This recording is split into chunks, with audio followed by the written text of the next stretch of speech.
Meilleur buteur du championnat avec déjà 3 buts, Bruno Rodriguez n'a jamais marqué contre le Paris Saint-Germain. Malgré une légère rhinopharyngite, le Corse veut ce soir enflammer le public lorrain. En face, un attaquant qui a souvent réussi sur cette pelouse avec l'Olympique Lyonnais, Florian Maurice, auteur déjà de 2 buts sous les couleurs du PSG. Bonsoir, c'est le rendez-vous des premiers de la classe. Ce soir à Saint-Symphorien, sur la pelouse du stade Saint-Symphorien, des premiers de la classe tout à fait présentables que sont le Paris Saint-Germain et le Football Club de Metz. Des premiers de la classe qui vont en découdre mais qui ne sont pas irréprochables, pour preuve l'histoire qui bouleverse en ce moment le Paris Saint-Germain. On ne va pas y revenir, mais c'est à noter à l'encre rouge sur le carnet de notes ce mois-ci du Paris Saint-Germain. Et il faudra rattraper tout ça dans les semaines à venir. Et puis en face, il y a ce FC Metz, de la fraîcheur. Et on a envie de dire un premier de la classe, Jean-Luc Haribard, qui vient jouer les Troublions, que l'on pourrait qualifier d'insolent. Oui, de l'insolent, parce que le budget du FC Metz doit être 4 fois moindre que celui du Paris Saint-Germain et que les Messins ont pris l'habitude depuis plusieurs années de jouer le haut du tableau. Cette année, ils se sont renforcés judicieusement. Ils ont réussi à garder Robert Pires et je crois qu'ils ont beaucoup d'ambition cette année. Alors en face, il y a la grosse armada parisienne, archi favorite avec Monaco du championnat de France, qui aimerait bien faire la passe de 3 et réussir à s'imposer ici à Saint-Symphorien pour la 3e année consécutive. Alors la question que j'ai envie de vous poser aussi, Christophe, c'est de savoir, vous avez parlé de l'affaire du Steaua Bucarest, eh bien est-ce que cette affaire va stimuler ou au contraire déstabiliser l'équipe parisienne? On verra tout à l'heure. Ah bah ça, on va avoir la réponse dans les 90 minutes sur la pelouse. Vous avez vu, ces premiers de la classe, ils sont sur la pelouse du stade Saint-Symphorien, prêts à en découdre. On va découvrir les compos d'équipe. Vous allez voir, il n'y a pas de grosse surprise ce soir dans ce choc des leaders. On commence par l'équipe qui reçoit le Football Club de Metz, où on a privilégié l'expérience en défense. Oui, exact, c'est une défense de fer qui a fait ses preuves l'an passé, avec particulièrement, et on aura Pierre qui s'occupera de Gava, on aura Song qui va s'occuper de Maurice et Gaillot qui va s'occuper du marquage de Simonet. Blanchard sera le verrou devant la défense et en même temps bien le premier relanceur. Frédéric Mérieux, lui, sera l'animateur offensif et il sera aidé par l'homme en forme Dany Beaufin et le buteur-passeur Robert Pires. Et puis devant, bien confiance au duo Lukic-Rodriguez. Voilà, et puis on découvrira le Paris Saint-Germain, sa composition sur la pelouse. On va d'abord aller retrouver Lucien Nabila, notre homme de terrain ce soir, aux côtés de Joël Batz. Joël, bonsoir. La question qui vient tout de suite à l'esprit, c'est comment s'est passée cette semaine un peu particulière pour le Paris Saint-Germain? Est-ce que vous, du côté sportif, vous avez réussi à préparer ce match normalement? Si elle ne s'est pas passée de façon normale en dehors du terrain, nous à l'entraînement au camp des loges, on a fait en sorte de préparer ce match comme d'habitude, c'est-à-dire avec beaucoup de concentration et beaucoup de motivation. Est-ce que l'esprit des joueurs n'était pas déjà à Bucarest, enfin au match de Bucarest? Je n'ai pas senti ça. Merci Joël. Merci à Joël Batz, au micro de Lucien Davila qui nous accompagne tout au long de cette soirée. Et bien nous, on se dirige vers le rond central sous les ordres de monsieur Colombo, assisté de messieurs Arnaud et Marek. Allez, on va regarder le coup d'envoi et puis on découvrira les joueurs qui vont jouer pour le Paris Saint-Germain, puisque ça vient de partir. Coup d'envoi donné de cette rencontre, 4e journée du championnat. Et ce sont deux équipes qui chacune comptent 3 victoires lors des 3 premières journées, qui vont en découdre maintenant. Il est question de suprématie. Et ballon pour les Parisiens. On a vu Rai toucher le ballon. Ça, c'est une information, c'est une incertitude levée en ce qui concerne la compo, Jean-Luc. Oui, exact. On attendait en fait Edmilson et Leonardo, mais ils sont sur le banc de touche tous les deux. Et puis c'est finalement une équipe très classique du PSG qui va débuter cette rencontre.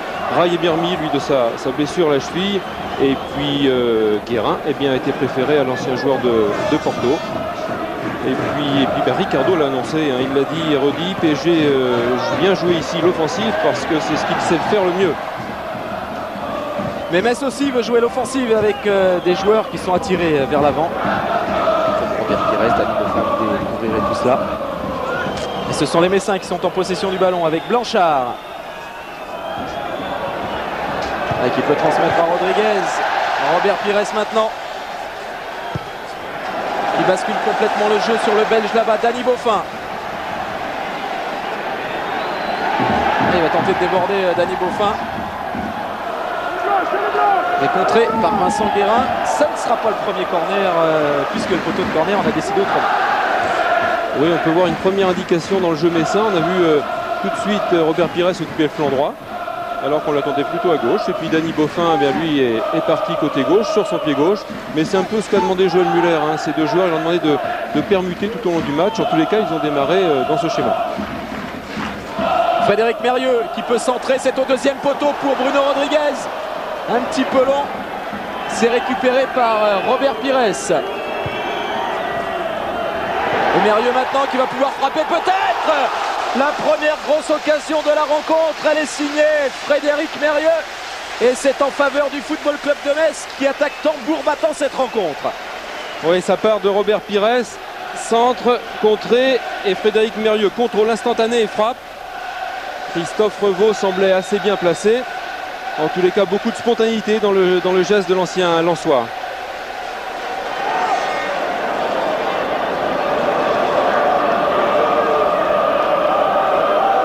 Contrôle cuisse, on voit la balle qui rebondit et instantanément avant le contre. Frédéric Mérieux qui tente sa chance, ça passe pas très loin. C'était la première occasion de cette rencontre. On va en voir certainement pas mal des occasions. Et la très bonne première prise de balle de Lionel Letizy, l'un des hommes très en forme côté messin en ce début de saison. On ne parle pas souvent de Lionel Letizy, c'est quelqu'un de très discret, mais bon. Il y a là l'un des tout meilleurs gardiens en France.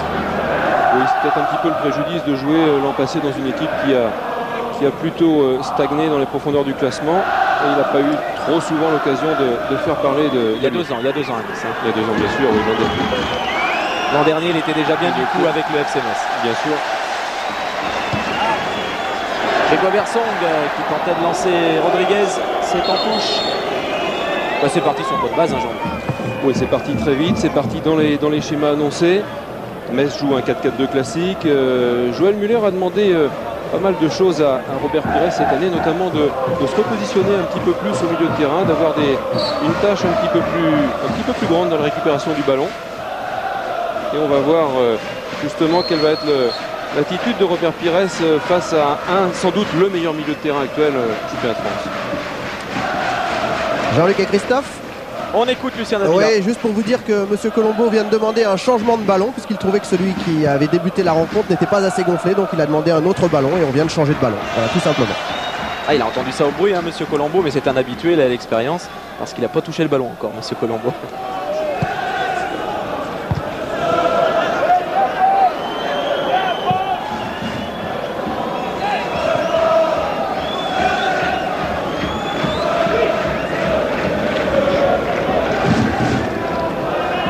Pascal Pierre avec Mérieux et une balle en profondeur mais directement sur Paul Le Guen qui a du mal à relancer, ça revient devant. On cherche Dany Boffin avec un pied un petit peu haut, ça a été vu par monsieur Colombo, sanctionné également. Pied un peu haut de Vincent Guérin sur le Belge Dany Boffin et un coup franc pourquoi pas intéressant pour le FC Metz.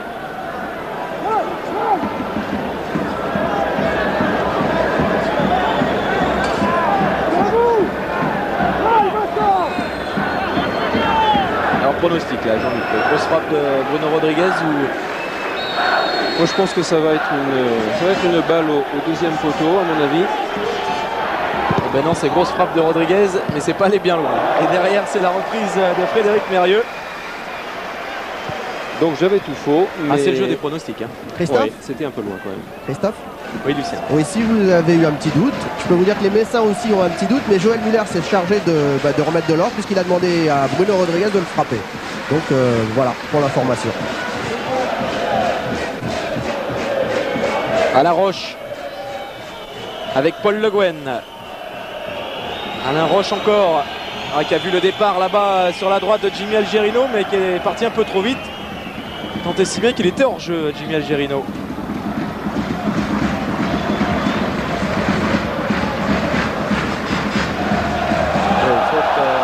Non, on fait signe monsieur Colombo. Les Messins réclamaient une faute d'Alain Roche. Mais ils ont récupéré ce ballon quand même les Messins. Avec Pierre. Blanchard maintenant. Pires. Blanchard encore. Pierre. Et là il y a faute de Franck Gava. Le bon pressing des Parisiens qui oblige les Messins à reculer. Et ce ballon il est sorti. Ce serait une touche parisienne.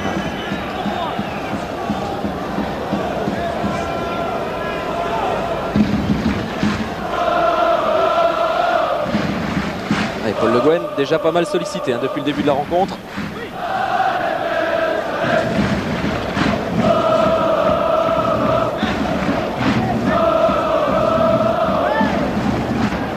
Rigobert Song qui trouve impeccablement Lukic qui a pu transmettre à Mérieux qui cherchait Beaufin sur la gauche. Intervention Algerino qui remonte cette balle et qui peut glisser à Rai. Le Brésilien dans la surface maintenant qui peut donner à Marco Simone et c'est la première occasion parisienne en réponse à celle tout à l'heure de Frédéric Mérieux. Et là, superbe intervention, vous le disiez, elle est en forme de Lionel Letizy. Oui, ça part de Jimmy Algerino, alors que là on voit la fin de l'action sur ce ballon parfaitement dosé de Rai qui la pique pour son compère Marco Simone, contrôle poitrine, situation difficile pour le gardien Letizy qui s'en sort bien. Et c'est du coup le premier corner de la rencontre avec ce ballon deuxième poteau repris par Alain Roche. Ça a chauffé devant le but de Lionel Letizy. Oui, c'est parti, vous avez vu sur un décalage, les Messins avaient le ballon, on a cherché Dany Beaufin très actif, très remuant sur le flanc gauche. Le ballon a été contré par Jimmy Algerino qui en a profité, le décalage était fait et il a pu servir Rai qui a astucieusement démarqué Marco Simone. Allez, ça fait une occasion partout et toujours ce score de 0-0, mais on ne s'ennuie pas loin de là dans ce match. Simone. Et encore, il s'est débarrassé de Gaillot, Simone. Mais pas de Sylvain Castendoche, le capitaine messin. Grosse domination parisienne en ce moment. Et coup franc parisien. Oui, bien arbitré. Faute sur Guérin qui avait sollicité le 1-2. Et là, je peux vous parier que c'est Ngoti qui a frappé. Allez, je prends les pronostics.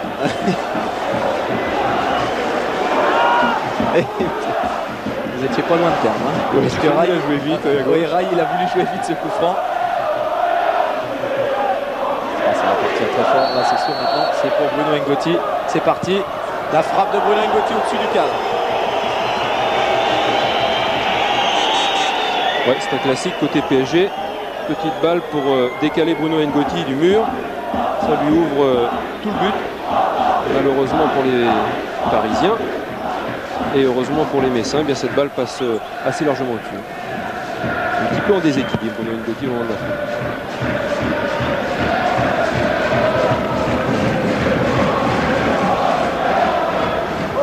Passé dans l'autre camp. Touche Messine. Lukic.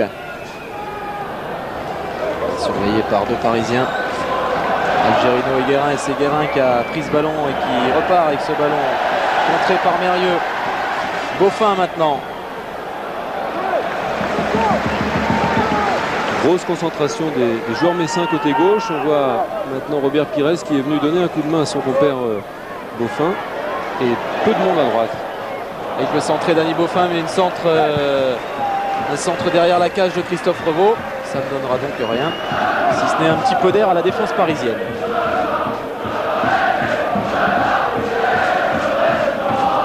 On voit ce superbe ballon piqué pour Marco Simone.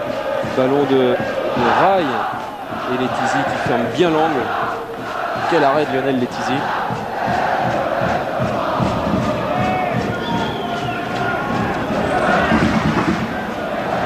Castendoche. Oh, le gros tacle de Rai. Gros tacle de Rai sur le capitaine messin Sylvain Castendoche. Et si vous avez lu l'équipe aujourd'hui, Jean-Luc. Ouais, j'ai pensé la même chose que vous, Christophe. Ouais. Ouais, Sylvain Castendoche qui avait un petit peu allumé entre guillemets Rai. Et le Brésilien a fait un tacle, je dirais une semelle à retardement. Il a attendu que le messin donne son ballon pour venir le tacler. Allez, c'est pas bien, il faut oublier tout ça. Et il faut se montrer gentleman sur cette pelouse de Saint-Symphorien. Rai, le Brésilien, devant Jocelyn Blanchard. Là, évidemment, il n'a pas fait l'unanimité, Rai. Et gros travail dans le rond central, il a pu servir Algerino. Il est chaud, il a fait le spectacle. Passement de jambe à la brésilienne. En tous les cas, ça a l'air de plaire au public. Au public parisien qui s'est déplacé. Les Messins l'ont un petit peu en travers de la gorge, ce tacle quand même. Puisque vous parliez de Rai, Christophe et Jean-Luc, je peux vous dire qu'il a répondu cet après-midi un petit peu ironiquement aux propos de Sylvain Castendoche. Il a dit tout simplement qu'il ne savait pas qui était Sylvain Castendoche. Il ne voyait pas quel joueur c'était. c'était un petit peu ironique, je pense. Oui. Pas coup franc, dit Monsieur Colombo sur ce mouvement collectif messin, ponctué par Vladan Lukic qui cherchait Pires. Il y a un petit peu de tension, j'ai l'impression, Jean-Luc, sur la pelouse en ce moment. Oui, exact. Enfin, pour répondre aux propos de Lucien Abila, on peut quand même lui dire que Sylvain Castendoche est désormais le joueur le plus expérimenté de D1, puisqu'il a ce soir 458 matchs au compteur, devant Bruno Martini. Et c'est vrai qu'il déplorait le match de l'an dernier au Parc, où il estimait que les Parisiens avaient chambré les Messins.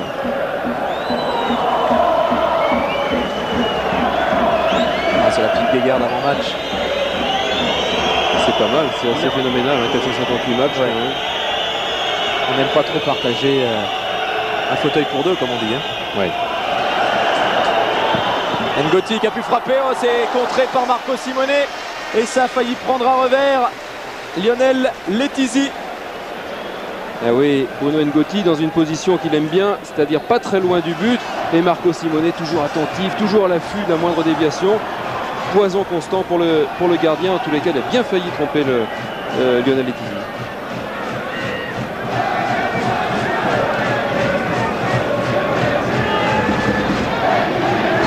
Ngoti avec Rai, pris par Gaillot, pris par Pierre, pardon, et Rai, nouveau tacle derrière. Et là, cette fois, c'est carton pour le Brésilien. Le Brésilien qui pour l'instant est excellent dans le jeu, mais pas terrible sur les tacles. Oui, je crois qu'il va se faire des copains, il va se faire chambrer à son tour, ça continue. En tous les cas, il est bouillant, Rai, il est dans tous les coups. Il s'est fait remarquer par deux tacles sur Sylvain Castendoche et à l'instant pour le carton, mais il s'est fait remarquer aussi par la balle piquée pour Simone qui aurait pu être très très dangereuse et une splendide ouverture après 83 passements de jambes dans le rond central.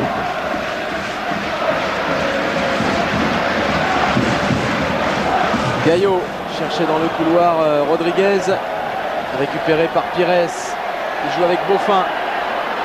Il y a Mérieux à gauche, le voilà servi Frédéric Mérieux, qui peut glisser à Rodriguez, qui lui a remis à Beaufin, mais il était hors jeu, Dany Beaufin. Combinaison à 3 dans un mouchoir de poche, mais l'arbitre assistant veillé au grain et indiscutablement hors jeu.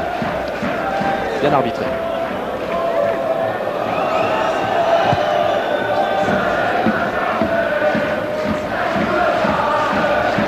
Florian Maurice avec Vincent Guérin. Côté parisien, Ricardo vient de demander à Franck Gava d'écarter un petit peu sur son côté gauche et de rester un petit peu en position de milieu attaquant gauche, quoi. Un peu plus souvent sur ce côté.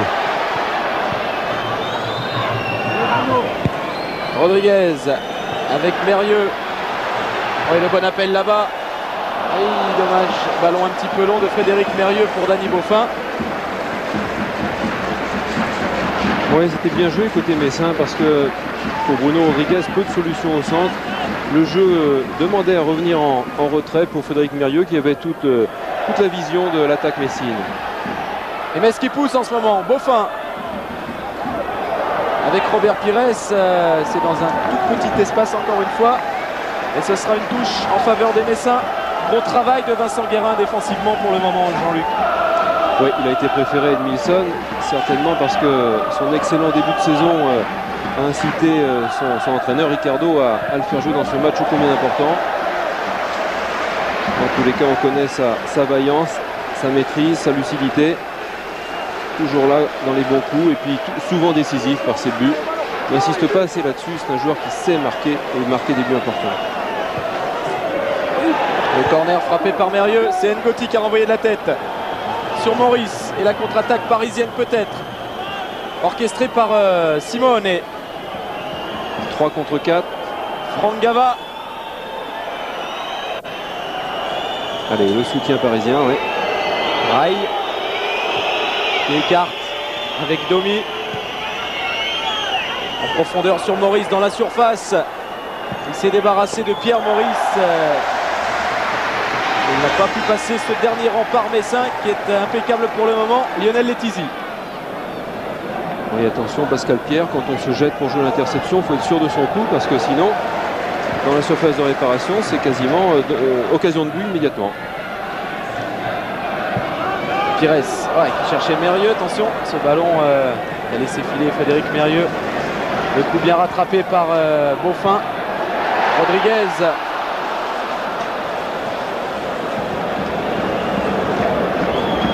Ngoti, qui a des ailes ce soir. Oui, parce qu'il a compris que c'était de lui que pouvait venir le décalage. Il est absolument seul de ses mouvements quand il se porte vers l'avant.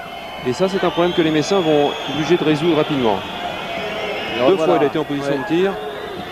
Il s'est pas gêné d'ailleurs.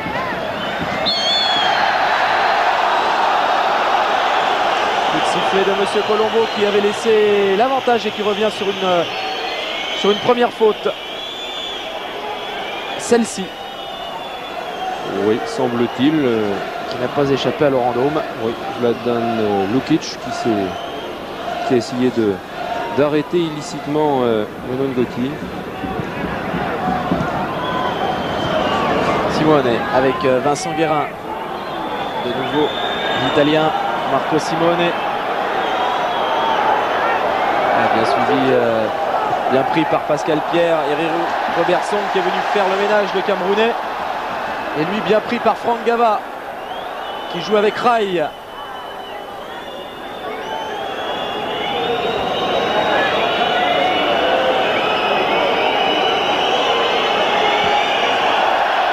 Ngoti. Vincent Guérin. Ça peut servir Simone, la reprise de Simone. Et bien Simone est chaud aussi, si Riley également. Oui, un bon service de Vincent Guérin qui a vu le démarquage, regardez, de Simone qui fuit son défenseur pour pouvoir se libérer et enchaîner par un retourné acrobatique. Pour faire ce genre de geste, il faut pouvoir se débarrasser du marquage.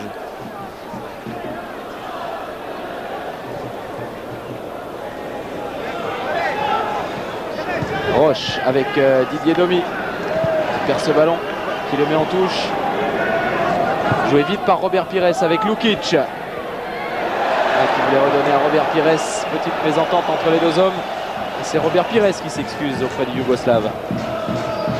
Oui, du côté messin, Joël Muller n'est pas du tout content du marquage de ses défenseurs sur les deux attaquants parisiens et plus particulièrement de Philippe Gaillot sur Marco Simone, qui a réussi à faire une volée il y a quelques instants, et aussi sur l'action d'il y a quelques minutes où Florian Maurice a réussi à déjouer le marquage de Pierre. Donc il leur a demandé d'accentuer le marquage et d'être beaucoup plus présent physiquement et plus près des deux attaquants parisiens surtout. Pires avec Lukic. Pires encore, Lukic de nouveau. Et le retour de Rai. Et là je suis pas certain qu'il y ait faute. Non, je suis d'accord avec vous, à mon avis. Regardez, il joue très bien le ballon, Rai. Mais de l'endroit où était placé l'arbitre, c'est bien possible qu'il ait vu la faute, parce qu'il y a contact entre les deux hommes, et il y a surtout Rai qui tente ce geste de derrière, et tacle par derrière, évidemment, c'est quasiment toujours sifflé. Et ça offre un coup franc au Football Club de Metz. Et c'est du tout bon ou pour Frédéric Mérieux ou pour le pied gauche de Danny Beaufin. C'est Mérieux. Et c'est directement sur Christophe Provo qui a bien anticipé.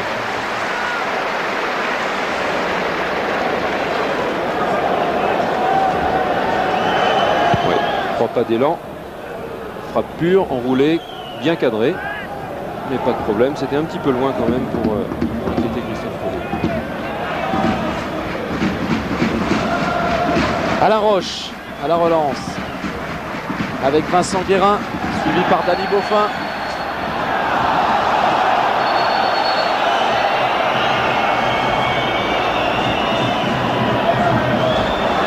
Pas d'accord le Belge concernant le coup de sifflet de Monsieur Colombo. Mais il a raison, je crois, Monsieur Colombo, de serrer un petit peu les boulons, parce qu'on sent que ce match peut pas dégénérer complètement, mais peut se tendre très rapidement. Oui, Christophe, mais c'est un match entre deux équipes qui ont fait le plein de points, qui sont en tête. Il y a beaucoup de passion. Beaucoup de passion, oui, j'attendais finir parce que c'était dangereux. Et puis surtout, c'est un match très important pour les deux équipes. Paris, on l'a dit, sort d'une semaine difficile et pas parce qu'il y a des problèmes en Coupe d'Europe qu'il faut oublier le championnat. Hein, et puis Metz aura bien 2 déplacements après, déplacements difficiles à Monaco, à Rennes. Et pour eux, c'est important de continuer sur la bonne lancée et de faire le plein chez eux. D'ailleurs, Joël Muller a été clair. Joël Muller veut absolument un résultat face au Paris Saint-Germain pour confirmer la progression de Metz dans ce championnat de France, son installation dans le quota du football français. Le résultat avant tout. C'est vrai, oui. D'ailleurs, il pense lui que son équipe doit marquer au moins 2 buts parce que, au vu des 3 résultats enregistrés par le PSG, il va falloir, pour faire au moins un match nul, marquer 2, c'est ce qu'il dit. Pires chercher Lukic, intervention à La Roche. Maurice coupable d'une faute sur Pascal Pierre.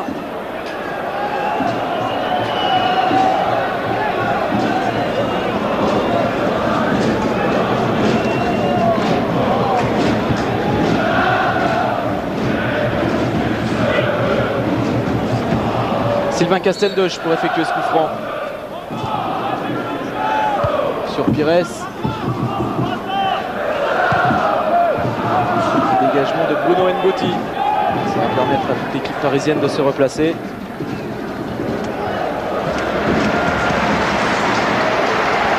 Casteldoche, c'est apprécié du public hein, ce jeu au pied de Letizy. Il a raison, le public messin. Ouais, en Angleterre, ce serait aussi applaudi parce qu'on aime bien les gestes défensifs. Ce 1-2, on applaudit souvent les 1-2 offensifs, les 1-2 entre les attaquants. Bien, c'était un 1-2 entre un libéro et son gardien et c'était une belle action de jeu. Ça aussi, c'est bien joué de la part de Casteldoche sur Mérieux qui a trouvé Pires maintenant, qui lui trouve Bruno Rodriguez qui a de l'espace et qui remet à Robert Pires. La frappe de Pires, c'est contré. Et c'est renvoyé l'extrémiste par Revaux. Ça revient sur Pires. Et une touche Lorraine. Casteldoche qui frappe à son tour, hors du cadre. Mais des Messins audacieux. Oui, c'est bien encore Pires qui a allumé l'incendie là.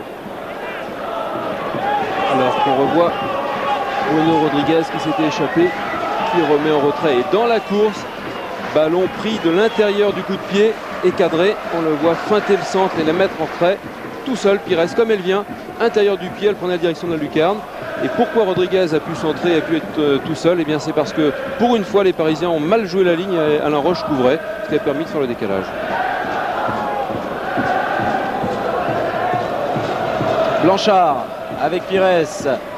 Pierre sur Rodriguez, ça joue bien côté Messin pour le moment. Mais Paris a récupéré et relance avec Raï. Et contre-attaque même avec Raï. Le Brésilien qui trouve, non, il cherchait Simonet mais qui a trouvé Gaillot cette fois-ci. Le voilà Marco Simonet. Ouais, bien lu Sylvain Casteldoche, c'est 1-2.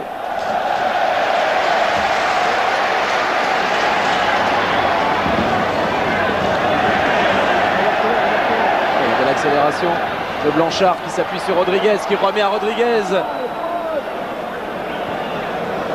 Ça joue bien, ça joue vite. Ouais, et le ballon qui circule d'un camp à l'autre, ça joue à une touche quasiment. Raï avec Guérin. Raï encore.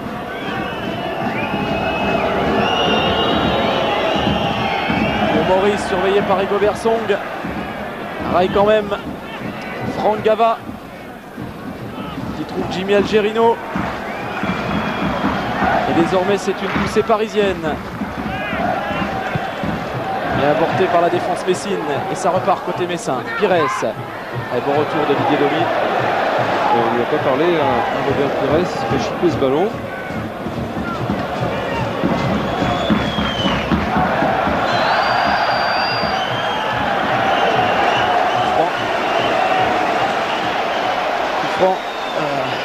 Marco Simonet qui a fait une faute visiblement.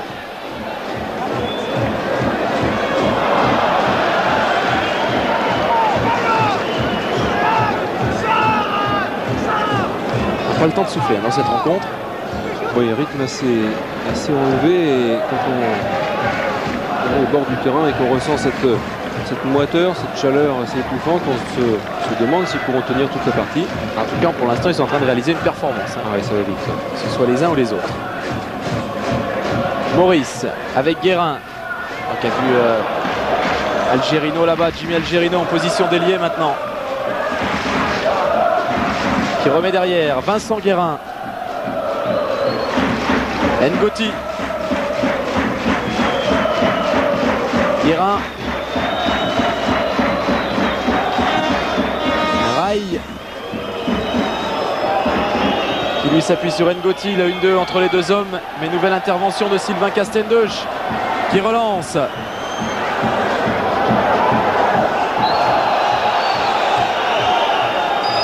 Et ça tacle le bas et dur. Ouais, beaucoup de détermination, c'est logique. Hein. Guédomi est un défenseur. En tous les cas, s'il y a du rythme, c'est parce qu'il y a aussi et surtout beaucoup de solutions pour le porteur du ballon. Ça bouge énormément autour de celui qui a le ballon, que ce soit du côté messin que du côté parisien. Et toujours du côté messin avec Joël Muller qui n'est toujours pas content du placement de ses défenseurs et qui estime beaucoup trop bas. Et il leur a reproché aussi de laisser jouer les Parisiens, de les laisser faire et d'un petit peu trop les regarder jouer. Ah, ils se débrouillent pas mal quand même ces Messins, on l'a vu là sur ce mouvement signé Mérieux. Rodriguez est le meilleur buteur du championnat qui échoue sur ce coup là mais qui est en pleine confiance, ça se voit. Et oui, une fois n'est pas coutume, Frédéric Mérieux s'est servi de son pied droit pour adresser cet excellent centre. Bruno Rodriguez est en train de reculer, il est en déséquilibre arrière quand il frappe ce ballon, un petit peu à la manière de Marco Simone tout à l'heure, et malheureusement pour les Messins ça passe à côté du but. Mais techniquement c'est bien ce qu'ont fait les deux attaquants parisiens et Messins. Bonne intervention encore une fois de Didier Domi, ça offre une bonne possibilité à Florian Maurice devant Rigobert Song. Maurice encore qui peut centrer. Simone. Oui. Ils s'en sortent pas mal les Messins sur ce coup-là. Oui, il y avait le feu. Parce que Rai semblait très bien placé pour récupérer ce ballon. Maurice était décalé à gauche, centre en retrait. Ah, il hésite là. Hein. Et là, Marco Simone a hésité. Oui, il n'a pas pu, je pense, lui laisser. Ouais. C'était une solution de faire mine de la prendre et laisser Rai prendre ce ballon et se présenter tout seul devant le but. Et il a pris un coup tout à l'heure, Frédéric Mérieux. Et là, il vient d'en reprendre un coup encore sur la tête au niveau de la mâchoire. Tout à l'heure, déjà sur un duel aérien, il a pris un coup. Il est resté un petit moment à terre. Et encore, il a des cheveux, lui, Frédéric Mérieux. Je prends ce genre de... Ça amortit. Christophe ? Lucien ? Oui, je profite de ce petit arrêt de jeu que je suis à côté de Joël Muller. Joël, une demi-heure de jeu, 0-0. Qu'est-ce que vous pensez de cette première demi-heure ? C'est une mi-temps difficile pour nous dans la mesure où la maîtrise du collectif du Paris Saint-Germain nous pose des problèmes, et en particulier les deux attaquants qu'ils trouvent trop facilement à mon avis, et on a nos deux stoppeurs qui n'arrivent pas à prendre le dessus. Ça fait qu'on est, dès qu'ils arrivent dans la surface de réparation, en difficulté. Et puis quand on l'a, il faut qu'on essaye d'aller un peu moins vite, parce que quand on la perd précipitamment, c'est une équipe qui exploite parfaitement la contre-attaque. Merci Joël, à tout à l'heure. Mérieux, ils l'ont en ce moment ce ballon les Messins. La reprise de Pires. Oh, ça échoue d'Arien à côté de la cage de Christophe Revaux.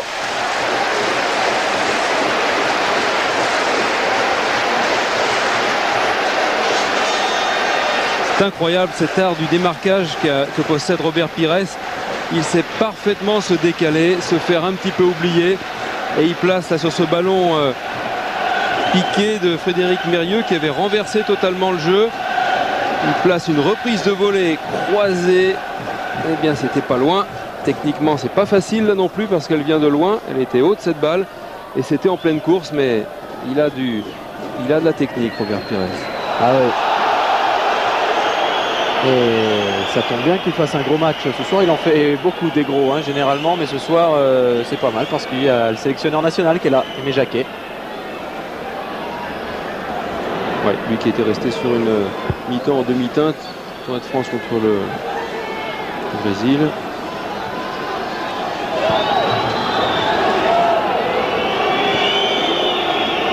Il y a quand même la particularité, Robert Pires, d'avoir été l'an dernier le meilleur buteur-passeur du club. Buteur et passeur, ce qui est quand même une sacrée performance. Et le voilà encore, Robert Pires, pour orchestrer cette contre-attaque à Messine. Et il sert admirablement Bruno Rodriguez, un peu seul quand même. Qui peut centrer quand même Rodriguez, mais il n'y avait pas grand monde. Ça arrive un peu tard. C'est parti tellement vite que Bruno Rodriguez n'a pas pu attendre le soutien espéré. Pires parti de l'autre côté là-bas avec Danny Beaufin. Ce que déplorait justement un peu Joël Muller tout à l'heure, c'est que ces joueurs allaient un petit peu trop vite offensivement. Mérieux, c'est contré, c'est une touche.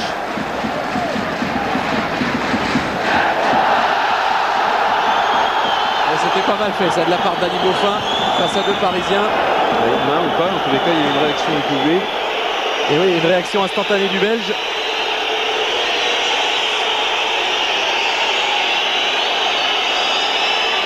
Ah oui. Oui, il y a tentative, de toute façon, il y a un geste pour empêcher ce ballon de passer. Ouais. Attention, Rai, parce qu'il a pris un carton tout à l'heure. Lukic, bien pris.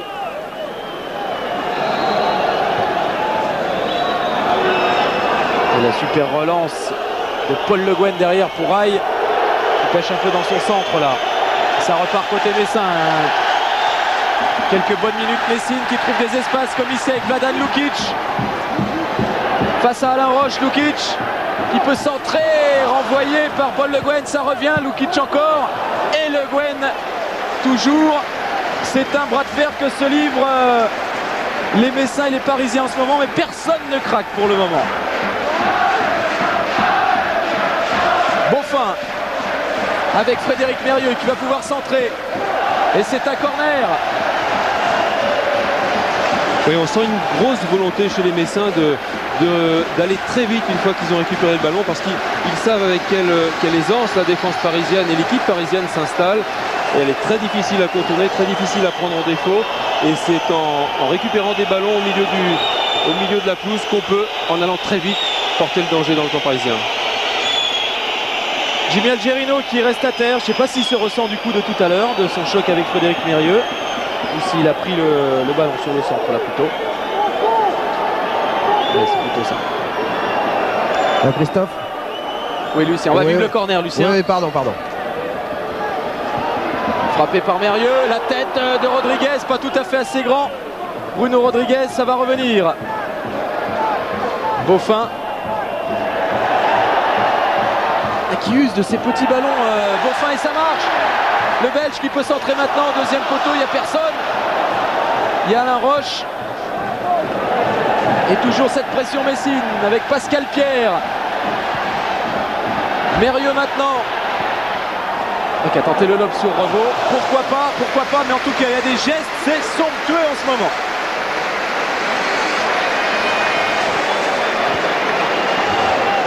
Ouais, c'est bien, on se régale parce que tout ce que font les joueurs, on sent qu'ils prennent beaucoup de plaisir aussi, beaucoup de lucidité, beaucoup d'envie d'oser, de créer, de tenter des choses assez difficiles, parce qu'il fait bon, parce qu'on joue contre des adversaires qui sont très forts, et bien on a envie de leur montrer qu'on est aussi fort qu'eux. C'est le côté insolent dont on parlait au début du match. Gava maintenant.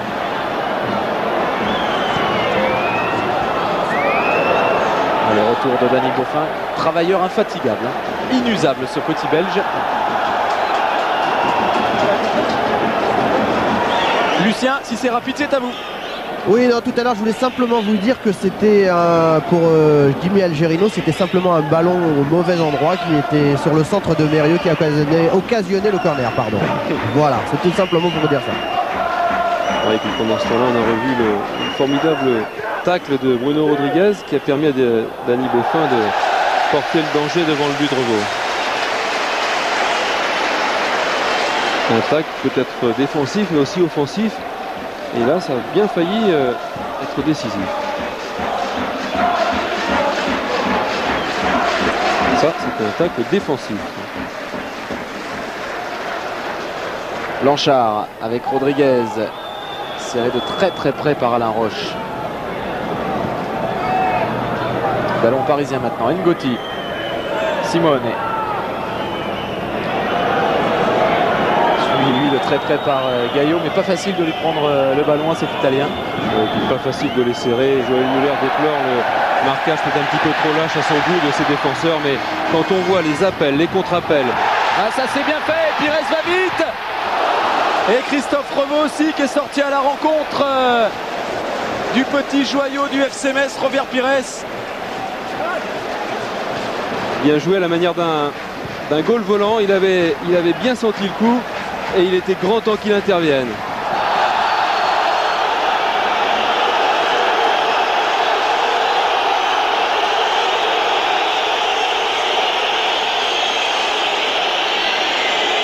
Les huées du public pour Rai, le capitaine parisien, coupable encore d'une faute sur Rodriguez. Ah, il a manqué 1 mètre à Robert Pires sur cette action. Il était parti de tellement loin, Robert Pires. Et heureusement pour les Parisiens, malheureusement pour le MSA, bien sûr, Christophe Revaux était intervenu. Oui, je disais à propos des attaquants que quand on regarde, on voit là, un plan général, les appels incessants des 2 attaquants parisiens. Simonet et Maurice, les appels, les contre-appels, les courses croisées, c'est un véritable calvaire que sont en train d'endurer les 2 défenseurs qui sont au marquage, c'est-à-dire Rigobert Song et Philippe Gaillot. Il faudra suivre tout ça à la fin du match. Quand les défenseurs risquent d'être usés peut-être. Et pour l'instant, on va suivre un corner messin.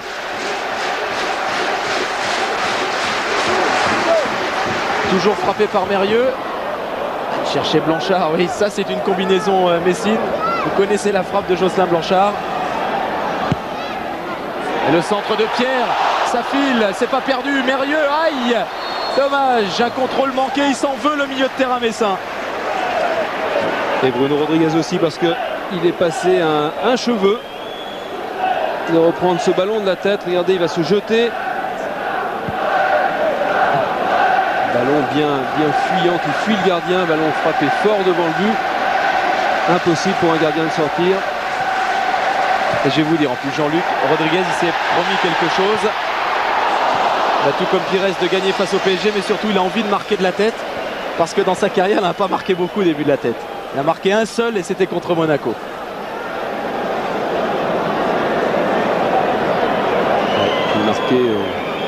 Marqué un but contre le Paris Saint-Germain. Je crois qu'il n'a pas réussi encore à faire ça, mais ça reste quand même, quand on connaît la qualité de Christophe Revaux et la qualité de la défense parisienne, c'est un exploit de marquer des buts au Paris Saint-Germain.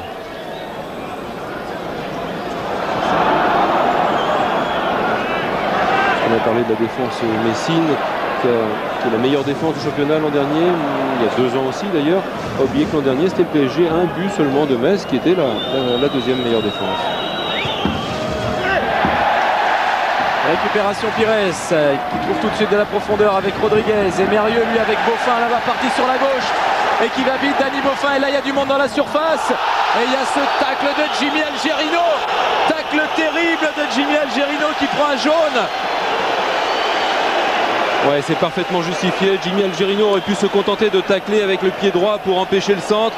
Il a mis les 2 pieds, c'est-à-dire qu'il pouvait ainsi empêcher le centre et faucher en même temps la jambe d'appui. Regardez. Ah, c'est pas bien. Voilà, avec la jambe gauche, on fauche. Et là, ça mérite parfaitement le carton jaune. Ouais. Et encore. Et il y avait du cœur quand même. Quel ballon aussi donné par Frédéric Mérieux sur encore une nouvelle fois, mais un appel de balle, une vraie mobilette, ce Dany Beaufin qui dévale le côté gauche. On a l'impression que c'est un véritable mort de faim quand il part sur son aile. Ça va aller, facile, ça va aller.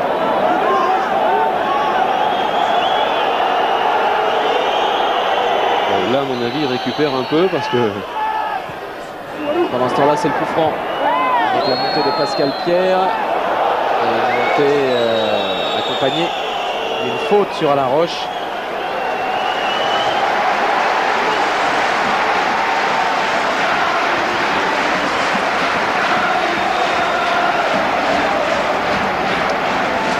Vous avez peut-être lu sur les lèvres d'Alain Roche, mais on sent quand même que sur le terrain, on ne se fait pas de cadeau du tout. Non, c'est un gros combat physique, vous avez raison de le rappeler. Derrière, au milieu, devant, dans tous les coins du terrain, beaucoup de détermination, une grosse envie de conquérir ce ballon. Et la clé du match, on en a parlé aussi, mais ça va être l'état physique des joueurs. Comment vont-ils assimiler ce rythme endiablé là, depuis le début de la rencontre.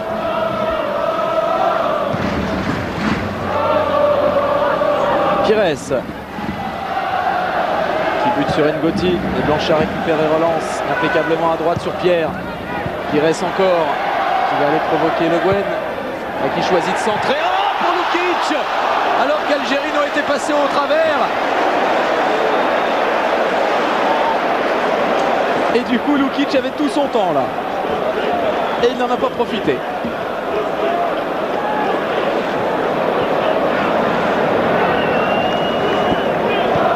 Bravo. Alain Roche, oui, derrière, on met un peu le pied sur le ballon côté parisien, on fait parler l'expérience, on allonge un petit peu. Ça permet d'obtenir une touche et de souffle.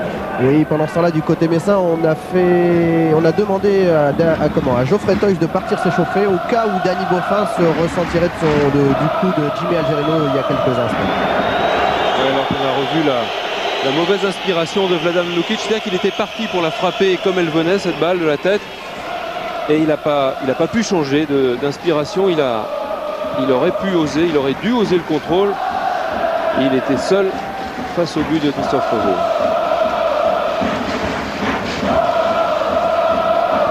Très grosse ambiance ce soir à Saint-Symphorien. Vous le savez, ce sera le record de la saison, c'est 26 000 spectateurs payants ce soir, parce que la tribune du COP là-bas, où on lève les bras, où on chante à tue-tête, elle sera démolie à partir de lundi. Le stade Saint-Symphorien en rénovation, pas en raison de la Coupe du Monde, parce que la Coupe du Monde ne vient pas dans l'Est, mais tout simplement parce que le club grandit. Et on a grandi le stade. Et il y aura une tribune de 9000 places assises du côté de l'autoroute, tribune autoroute. Rail qui sert Maurice. Maurice qui est marqué. Rigobertson qui a une grosse envie de briller face à Maurice, parce que je crois qu'il était passé un petit peu au travers l'an dernier au parc. Il s'était fait justement chambrer de Rigobertson, et il a une volonté de revanche. Et là, la défense parisienne qui s'est à nouveau parfaitement alignée pour mettre en jeu Bruno Rodriguez au moment où on déclenchait la passe. Vous voyez, il était largement hors jeu. Rodriguez, il n'était pas tout seul, il était accompagné de Robert Pires.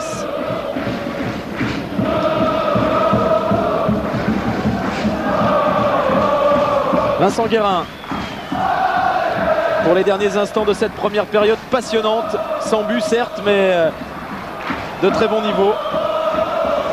Guérin sans but pour l'instant. On peut jurer de rien, je crois, dans ce match. Alors, des occasions, il y en a eu. Il y a surtout beaucoup d'intensité dans les duels. Il y a beaucoup de choses que les attaquants tentent. Et quand on sera un petit peu moins frais physiquement, eh bien, il y aura un peu plus de décalage. Et là, sans doute davantage d'occasions de but. Et début alors. Et début. Oui, optimiste. Ce sera pour la deuxième période. Et c'est peut-être pour maintenant avec Gava devant Letizy. Mais il échoue, Franck Gava, devant le gardien messin. C'était une superbe occasion pour le PSG. Oh, Pascal Pierre, mauvais timing, il saute trop haut. Franck Gava tout seul. Il veut frapper en demi-volée, il s'en mêle un petit peu les pinceaux sur cette frappe, alors qu'un plat du pied vers l'autre poteau aurait peut-être été plus judicieux. C'est facile à dire de la tribune, bien sûr, mais quelle occasion de but pour le Paris Saint-Germain. Voilà pourquoi on peut jurer de rien dans cette rencontre. Les occasions de but sont très nombreuses. C'est la mi-temps sifflée par M. Colombo sur ce score de 0-0, mais je pense que vous êtes comme nous, mais devant votre écran, vous devez vous régaler et vous impatienter à l'idée de vivre une... Bon, allez, on va pronostiquer encore une très bonne deuxième mi-temps.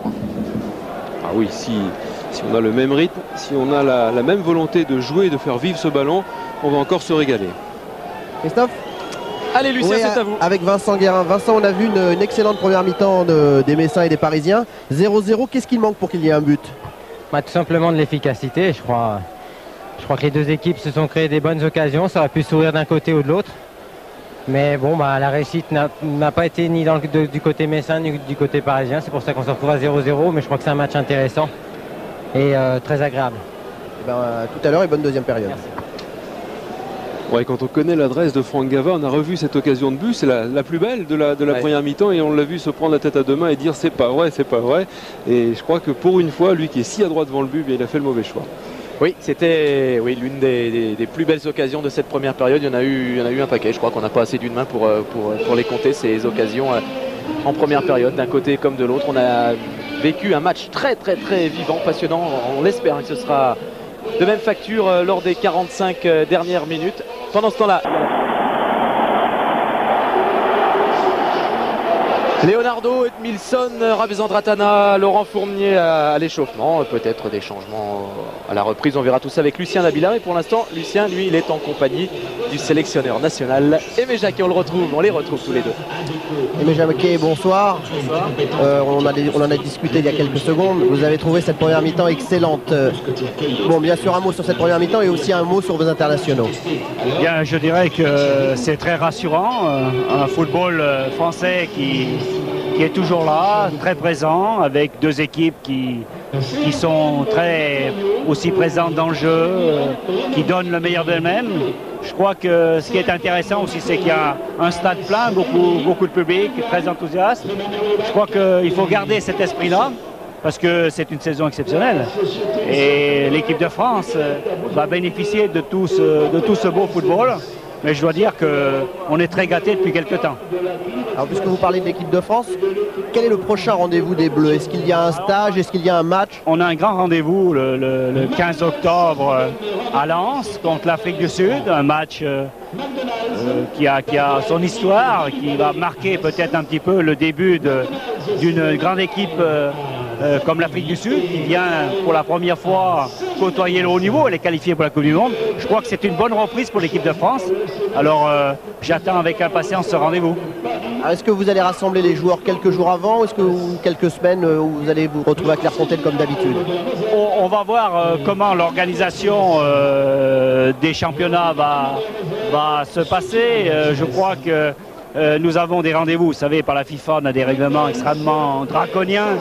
Je le dis encore une fois, c'est l'équipe qui prépare la Coupe du Monde ne peut pas se préparer comme elle le souhaiterait, puisque nous sommes confrontés à un problème assez important. Mais je pense qu'avec la compréhension de beaucoup de gens, avec le bon relationnel, je pense qu'on va pouvoir peut-être organiser quelque chose de plus conséquent. Mais faut-il que je puisse bénéficier de l'apport de tous les joueurs étrangers. Alors un mot sur la deuxième période de cette rencontre. Je ne vais pas vous demander de pronostic, mais est-ce que vous pensez qu'on va voir des buts? Oui, mais on est près des buts à chaque fois. Il y a des attaques merveilleuses, il y a de l'audace. Je pense que c'est une question de réussite. Ça m'étonnerait que ce match se finisse à 0-0, parce que quand on voit la qualité des joueurs et la qualité technique du jeu, je crois que ça mérite des buts.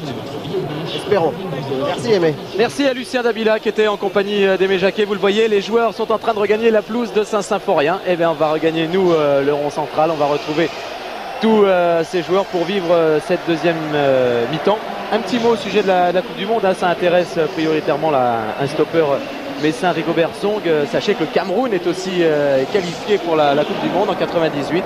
Rigobert Song, s'il n'y a pas de malheur, jouera cette Coupe du Monde en France. Le Cameroun qui est allé l'emporter cette semaine 2-1 au Zimbabwe. Donc c'est lance sa qualification pour cette Coupe du Monde. Bravo au Cameroun, c'est une des grandes valeurs sûres du continent africain. Ah oui, c'est unique, ils sont qualifiés à toutes les Coupes du Monde, toutes les dernières Coupes du Monde, ce qui est phénoménal. Allez, ça va partir pour cette deuxième période. Apparemment, on est revenu sur le terrain avec les mêmes compositions d'équipe.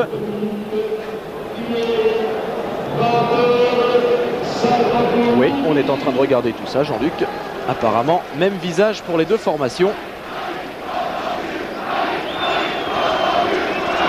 Monsieur Colombo lui attend que tout le monde soit prêt.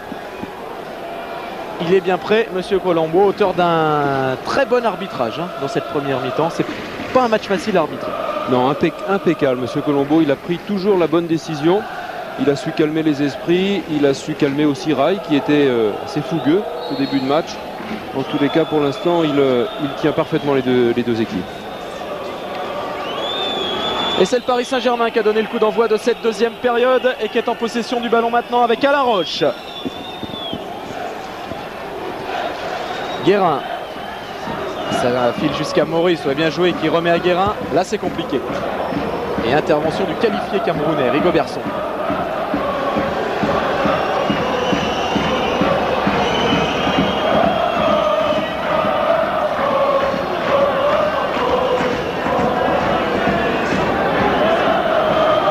Juste un mot, Christophe, pour souligner ce que disait Aimé Jacquet tout à l'heure, beaucoup d'audace et beaucoup de maîtrise technique. C'est vrai, il a raison, parce que dans cette première mi-temps, eh bien, ce sont que des actions construites, quasiment pas de faute. Ce sont que des actions que les joueurs ont menées à bien par une grande maîtrise du ballon, par des gestes techniques, par une grande disponibilité autour du porteur du ballon. Et on a vu des reprises de volée, on a vu des tentatives, des frappes au but dans toutes les positions. Et ça, c'est bien. Ça, c'est très bien pour le spectacle. Et d'emblée, c'est Paris qui se positionne dans le camp messin.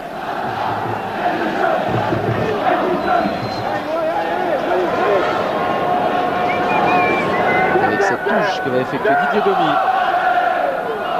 Pour Guérin, bien pris par Dany Beaufin.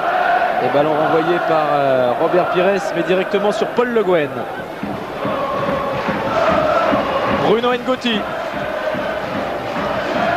Qui cherchait loin devant Florian Maurice. Il a buté sur la défense Messine. Les Messins qui repartent. Beaufin avec Mérieux. Et Robert Pires maintenant avec un peu d'espace. D'autant qu'il vient de passer Jimmy Algerino qui va se faire expulser. Deuxième carton jaune pour Jimmy Algerino. Paris va jouer cette deuxième période à 10.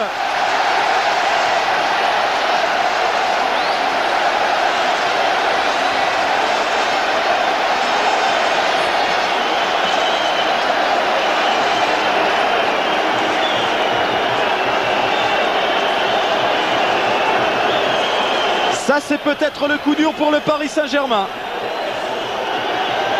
Ouais, terrible pour Jimmy Algerino. Beaucoup de volonté dans ce tacle. Il a cru qu'il pouvait prendre le ballon. Et Robert Pires a réussi à la pousser, cette balle, à échapper au tacle. Il n'y avait pas une véritable intention de faire mal, de blesser. Mais c'est une décision qui est juste et qui sanctionne terriblement et cruellement les Parisiens. Qui concède un coup franc là encore, et un coup franc hyper intéressant pour le Football Club de Metz. C'est peut-être un tournant du match en ce moment. Écoutez Christophe, on se pose des questions sur les ressources morales des joueurs parisiens à propos de l'affaire, du match retour de Coupe d'Europe, 4 buts remontés. Et là on va voir, jouer à 10 toute une mi-temps, on va voir justement s'ils sont capables de conserver le gain du match nul et pourquoi pas peut-être de l'emporter. On a vu, ça a souvent été le cas, des équipes réduites à 10 qui se défendaient très bien et qui réussissaient même à l'emporter. Pour l'instant, il va falloir faire front sur ce coup franc. Alors beaucoup de monde autour du ballon, Beaufin, Rodriguez. Beaufin était le dernier à toucher ce ballon. Il y a également Jocelyn Blanchard. Rodriguez. Allez, c'est parti en tout cas pour Rodriguez. Et c'est à côté de la cage du Revaux qui n'avait pas esquissé le moindre geste. Christophe? Oui, Lucien. Oui, du côté parisien, on a tout de suite réagi après l'exclusion de Jimmy Algerino, puisque Ricardo va faire rentrer Laurent Fournier sur le côté droit de la défense, poste pour poste, mais il n'a pas encore décidé qu'il allait sortir.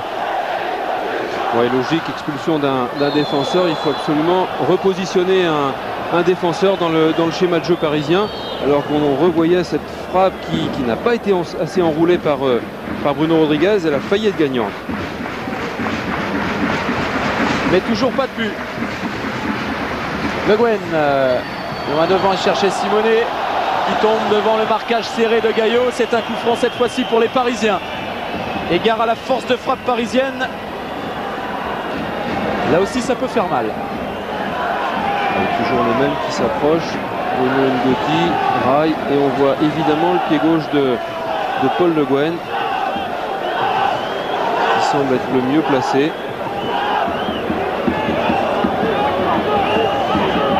Ou alors Rail au premier poteau par-dessus le mur. Oui, c'est Rail, c'est bien au-dessus du mur, mais également bien au-dessus du cadre de Letizy et accueilli par ce que vous entendez.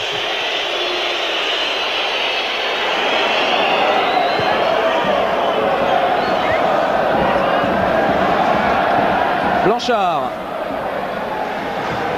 avec Pascal Pierre là-bas qui bute sur Gava, ce sera quand même une touche pour les Messins.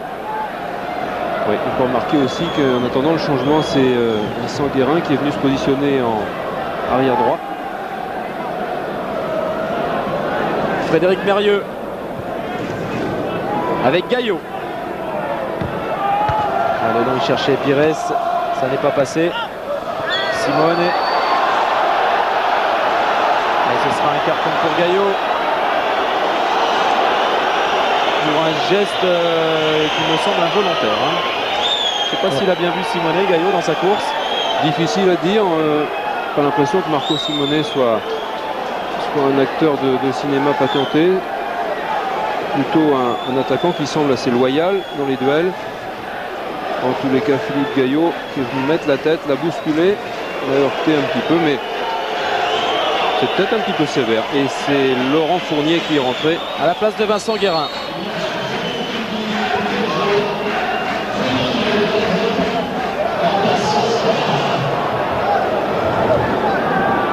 Pascal Pierre. Ce ballon file en touche là-bas. Et du côté messin, Joël Muller a demandé à Danny Boffin d'occuper un poste pratiquement d'ailier gauche, puisque maintenant les Parisiens jouent en 10. Il leur a demandé d'écarter au maximum, et tout particulièrement à Danny Boffin. Ouais, ça va être justement l'intérêt de cette seconde période, savoir comment vont réagir les joueurs messins. Ils mènent numériquement 11 à 10. Ils pourraient à la limite tenter de changer un petit peu leur schéma tactique et jouer en 4-3-3. On va voir comment ils vont réagir. D'un autre côté, c'est vrai, Joël Muller l'avait dit, un match nul c'est un bon résultat face au Paris Saint-Germain, mais un match nul contre un PSG réduit à 10, est-ce que ça l'est encore? En tout cas, c'est une question intéressante. J'ai envie que vous nous mettez dans l'embarras là. Allez, Metz contre-attaque en tout cas avec Mérieux qui cherchait Blanchard, et première intervention de Laurent Fournier.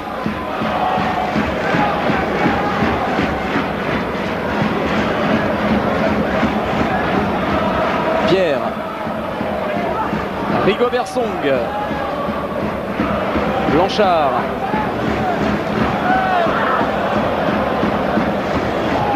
Et Robert Pires. Face à Florian Maurice et qui trouve sur la gauche Danny Boffin, justement le Belge. Mérieux à 1-2 entre les deux hommes et Boffin qui va pouvoir centrer. Voilà qui est fait. C'est renvoyé par la défense parisienne, pas pour longtemps. Rigobert Song. Oh, qui frappe fort. Song. Très fort même. Très loin de la cage de Revaux, mais c'est arrivé très vite devant la cage parisienne.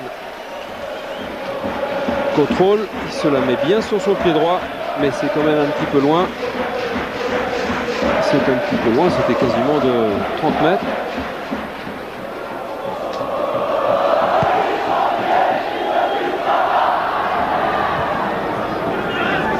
Mérieux avec Blanchard. Ricard et son capitaine Castendoge. Danny Boffin. Toujours le long, il a trouvé Vladan Lukic qui lui concède la touche. Christophe, côté parisien, totale reconstruction de l'équipe, puisque Marco Simone est venu prendre les consignes de Ricardo. Et donc Marco Simone va décrocher de son rôle d'attaquant. Il va jouer milieu gauche à la place de Franck Gava. Franck Gava va jouer milieu dans l'axe à la place de Rail. Et Rail va jouer milieu droit, un petit peu où jouait Vincent Guérin tout à l'heure, peut-être un petit peu plus offensif. Et il est en train de distiller ses consignes, justement, Ricardo au Brésilien Rail, son capitaine. Oui, vraisemblablement, Florian Maurice et Marco Simone permuteront pour aller occuper la place d'attaquant. Et les Parisiens ne vont sans doute pas prendre trop de risques.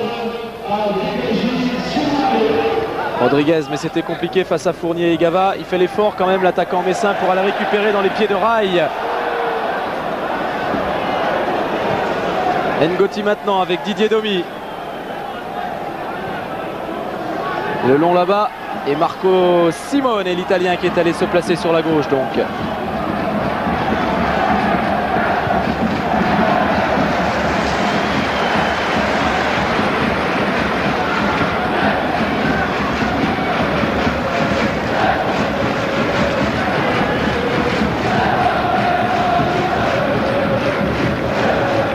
Simone qui a pu centrer.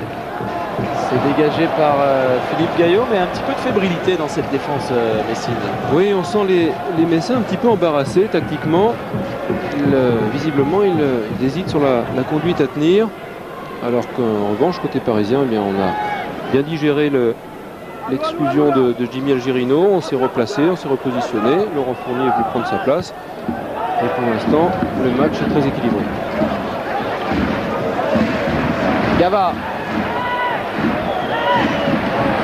Face à Mérieux, Gava, il tente sa chance. Et pourquoi pas. Ouais, alors là, côté Messin, regardez, 3, 4, 5, 6 joueurs qui ont reculé devant Gava, enfin qui lui ont laissé s'approcher des 16 mètres et déclencher cette frappe qui aurait pu être gagnante. Mais attention, faut pas reculer. Enfin, attention pour les Messins, bien sûr. Robert Pires avec Castendoche.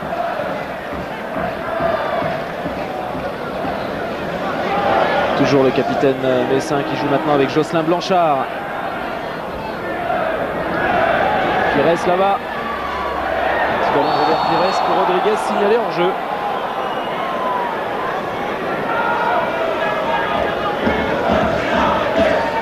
Un petit peu à la manière des attaquants parisiens, les deux attaquants messins devraient permuter davantage pour essayer de recevoir le ballon dans de meilleures conditions, en tous les cas éviter le piège du hors-jeu, c'est-à-dire faire des courses croisées en partant d'un petit peu plus loin.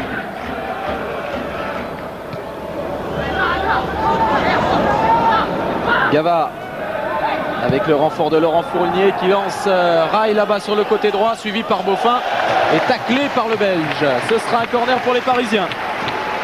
Des Parisiens qui, assez paradoxalement, depuis qu'ils sont à 10 là, reprennent la domination. Oui, c'est souvent le cas, Christophe. Beaucoup plus de solidarité dans une équipe réduite à 10. On se serre davantage les coudes, on court davantage un petit peu plus, et puis on arrive eh bien, à mieux se positionner parce que chacun essaie de donner un coup de main à son partenaire le plus proche. On occupe les zones et pour l'instant ça se passe bien côté parisien. Et la défense messine qui a du mal à se dégager. La menace Florian Maurice. Et finalement, sans dégâts pour les Lorrains qui repartent cette fois-ci avec Mérieux. Et non. Intervention Ngoti. Ouais, les Messins visiblement jouent quand même trop loin de leurs attaquants. Curieusement, ils abandonnent le milieu de terrain aux Parisiens qui laissent donc, dès qu'ils ont perdu le ballon, un seul homme en pointe, c'est Florian Maurice. Marco Simone venant donner prêter main forte au milieu de terrain. Quelques infos du côté de Metz, puisque Joël Muller va faire rentrer son jeune attaquant Louis Saha. Il va remplacer un défenseur puisque Gaillot va sortir, c'est ça. Et en plus, il a demandé à ses joueurs d'être un petit peu plus patients depuis que les Parisiens jouent à 10. Il leur a demandé de faire tourner au maximum et d'essayer de les user. Oui, mais pour ça, il faut avoir le ballon. Et pour l'instant, le ballon, il est parisien avec cette combinaison. Gava, Rail, et regardez cette fébrilité de Pascal Pierre. Pourtant, il y a de l'expérience chez Pierre, mais on n'y arrive pas là défensivement, on cède un peu à la précipitation.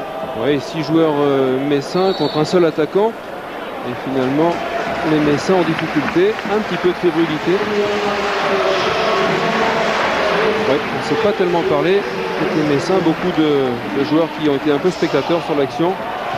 Il faut que les Messins comprennent qu'en fait, avec un seul attaquant, ils n'ont pas besoin de rester aussi nombreux derrière. S'ils veulent poser des problèmes aux Parisiens, il faut qu'ils créent le surnombre au milieu de terrain et devant, mais pas derrière.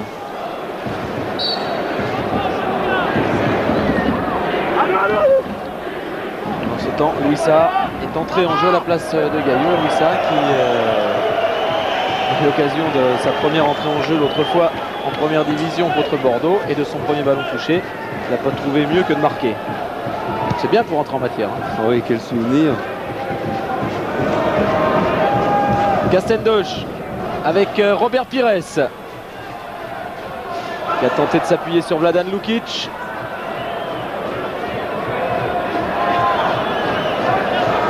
Ouais, Alain Roche. Oui, donc Joël Muller l'a compris, il fait sortir un défenseur. Il va renforcer son milieu de terrain et son attaque.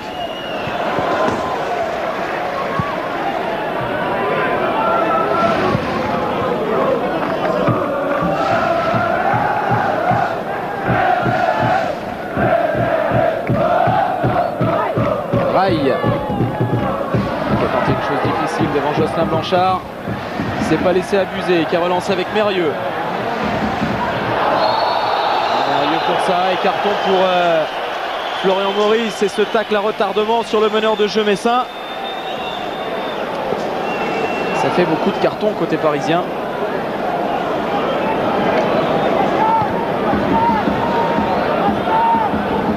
Quatrième carton parisien, un côté messin. Carton jaune qui a même été accompagné d'un rouge pour Jimmy Algerino. Oui, tacle sur tacle à retardement sur la cheville gauche de Frédéric Mérieux. Les ligaments ont été un petit peu secoués. En tous les cas, il est debout, c'est tant mieux. Song avec Mérieux. Ça bouge beaucoup moins, Christophe, côté messin, beaucoup moins de solutions pour le porteur du ballon. Dû justement, on en parlait, au rythme très élevé de la première mi-temps et les joueurs qui ont besoin un petit peu de récupérer, de souffler. Et du coup, Jocelyn Blanchard l'a compris, il accélère et il pénètre au cœur de la défense parisienne. Et c'est un penalty qui est l'accélération de Blanchard qui est allé provoquer toute l'équipe parisienne et qui va chercher un penalty là-bas. C'est en tout cas ce que décide Monsieur Colombo.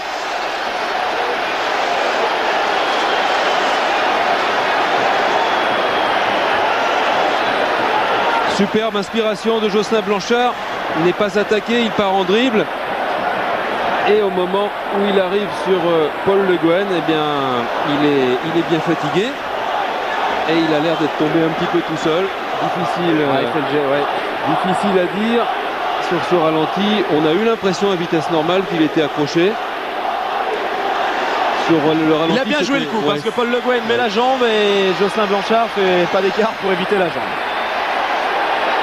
Bah, c'est un pénalty en tout cas, c'est décidé ainsi par l'arbitre central Monsieur Colombo et c'est Robert Pires qui se trouve face à Christophe Revaux et c'est l'ouverture du score après 63 minutes de jeu.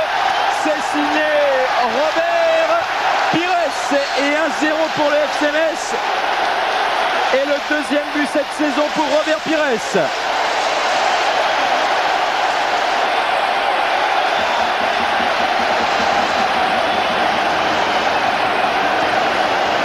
Ah oui, impeccable contre-pied de Robert Pires, beaucoup de sang-froid, beaucoup de maîtrise technique. En pénalty, c'est jamais facile à marquer. Et il s'est bien appliqué du plat du pied. Il a bien attendu que Christophe Revaux parte. Ça signe un petit peu de quel côté il allait choisir. Et il a placé ce ballon. Changement au Paris Saint-Germain, Christophe, puisque Florian Maurice laisse sa place à Leonardo. Ah bah tiens, on assiste peut-être à un petit événement après l'ouverture du score de Robert Pires. Leonardo sur la pelouse de Saint-Symphorien. C'est peut-être sa dernière apparition sous les couleurs parisiennes à Leonardo. Hein. On le dit de plus en plus partant pour Milan, même si on ne veut pas confirmer du côté parisien. On n'a pas envie évidemment que l'affaire capote, mais Leonardo pourrait bien rejoindre le Milan AC et le transfert se montrait aux alentours de 60 millions de francs. Hors-jeu. Et il va revenir au hors-jeu, Monsieur Colombo. Letizy avait joué vite. Mais voilà, on l'a vu au moins ce but, on a vu un but, on vous l'avait promis. Il n'est pas arrivé de la manière peut-être souhaitée. C'est un but quand même, Jean-Luc. Oui, non, mais Monsieur Colombo était bien placé. Encore une fois, à vitesse normale, on a eu l'impression que Paul Le Guen accrochait Jocelyn Blanchard. Il a pris sa décision immédiatement. Nous, on est dans notre fauteuil, on voit des ralentis. On a vu qu'un sur le ralenti, c'est pas si évident que ça. On a vu des Parisiens qui ont beaucoup contesté la décision de Monsieur Colombo. En tous les cas, ils sont menés, ils sont à 10. Et là, maintenant, il va falloir beaucoup de cœur et beaucoup de tripes aux Parisiens pour revenir. Oui, et du cœur en ce moment. Eh bien, c'est pas ce qui manque au Messin après ce premier but marqué. Et ils se battent sur tous les ballons, les Messins. Ballon toujours en jeu, récupéré par le jeune Saint. Balancé par Alain Roche, mais avantage laissé par Monsieur Colombo. Beaufin. C'est compliqué un peu la vie là, Dany Beaufin. Eh bien, on s'apprête à vivre 25 dernières minutes de folie ici, dans ce choc des leaders du championnat de France. Rail, mais qui tombe sur Pierre. Et Beaufin battu par Gava en possession de ce ballon, Franck Gava. La mésentente avec Simone et intervention Rigobert Song. Allez, on est reparti exactement sur les mêmes bases de la première période. Alors Leonardo est parti se poster sur le front d'attaque parisienne. Donc c'est remplacement poste pour poste avec Florian Maurice. Un joueur frais.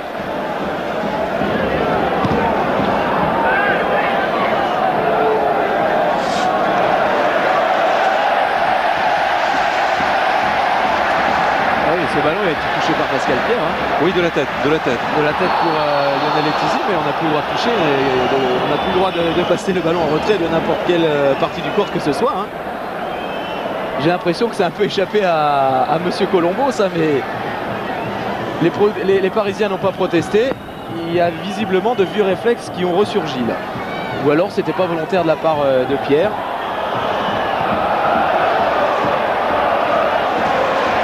En tous les cas, il n'y a eu aucune contestation. Donc Pires.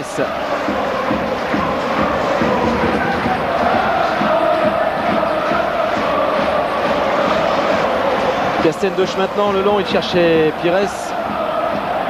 Mais ce ballon est sorti en touche. Il va y avoir réaction des Parisiens. Il faut qu'ils réagissent très vite s'ils veulent revenir dans ce match. Ils se sont dépensés énormément en première mi-temps. Il faisait chaud. Il va falloir qu'ils soient en excellente condition physique. Surtout qu'ils en veulent terriblement. Il va falloir pour eux se sortir les tripes. C'est peut-être une bonne répétition avant leur match de Coupe d'Europe. Il se serait peut-être passé remarquer de trop grandes débauches, d'efforts. Mais c'est un véritable match au couteau qui est mal engagé pour eux. On va voir s'ils vont s'en sortir. Lucien va certainement nous annoncer de futurs changements également. Oui, Christophe, puisque Edmilson va faire son entrée, mais Ricardo n'a pas encore choisi qui allait remplacer. Pires.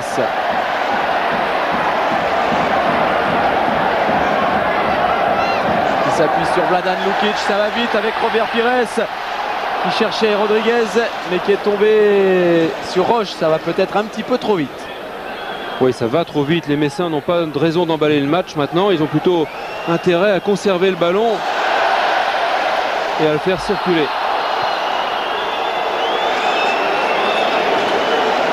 Il faut pour eux épuiser les Parisiens. Ils sont en surnombre. Il faut absolument qu'ils se démarquent, qu'ils fassent courir les Parisiens et qu'ils essaient de jouer à coup sûr offensivement. Rodriguez. Voilà, qui écarte bien, ça c'est bien fait. Pascal Pierre qui peut centrer, mais là, c'est pour personne. Si ce n'est pour Reveux.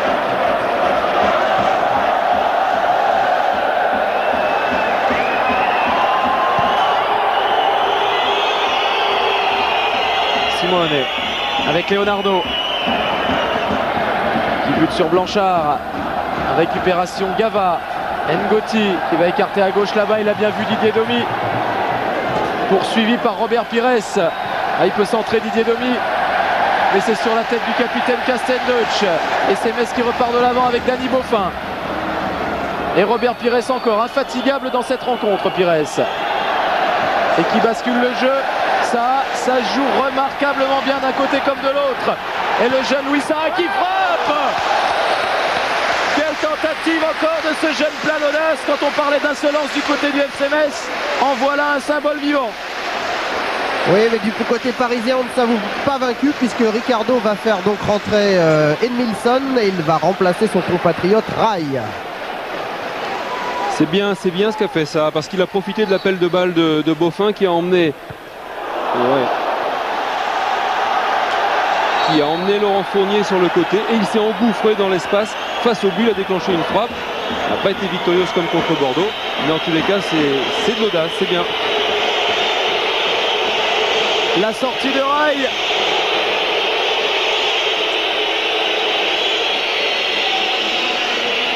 Et la deuxième apparition sous les couleurs du PSG en tant que remplaçant du nouveau Brésilien parisien Edmilson. Et le brassard. À qui le brassard? Et il n'y a plus de capitaine côté parisien. Ce sera Alain Roche le capitaine dès qu'il aura pris le brassard.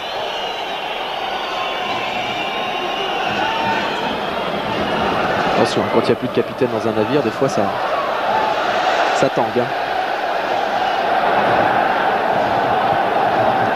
Blanchard avec Rodriguez qui bute sur Fournier. Allez, on voit Joël Muller qui fait signe à ses joueurs de calmer. Et le brassard qui est au milieu du terrain. Oui, c'est vrai. Près du rond central. Ouais. Si Laurent nous entend, Laurent Dôme, le réalisateur de cette rencontre, près de la ligne du rond central, côté parisien. Il y a un petit cercle, voilà. Bien vu. Bien vu, Jean-Luc. Donc un navire sans capitaine. Ouais, ça y est, c'est rattrapé. Paul Le Guen.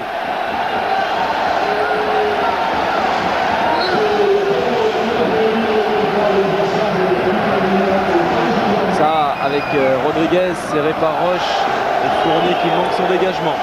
Je peux vous dire que c'est pas ce qu'avait demandé du tout Ricardo. Il avait demandé à Alain Roche de le prendre, mais bon, c'est Paul Le Guen qui l'a pris, c'est pas bien grave. Ça encore qui se bat le jeune Ça, tout comme Rodriguez qui tombe, mais Monsieur Colombo laisse jouer et Paris se relancer avec Le Guen. Roche encore qui a bien vu Edmilson là-bas. Ah, ça c'est mauvais. Il manque son premier contrôle Edmilson. C'est pas bon pour la confiance. Ouais, Edmilson, eh bien c'est un joueur que Ricardo avait très envie de faire venir au Paris Saint-Germain. Ça fait plus de 6 mois qu'il souhaitait l'engager. Il pense que c'est un joueur qui est souvent décisif et qui travaille énormément. Alors on va le découvrir avec plaisir.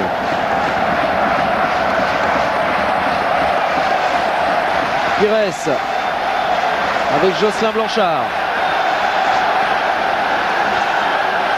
Ah oui, on fait courir justement les Parisiens.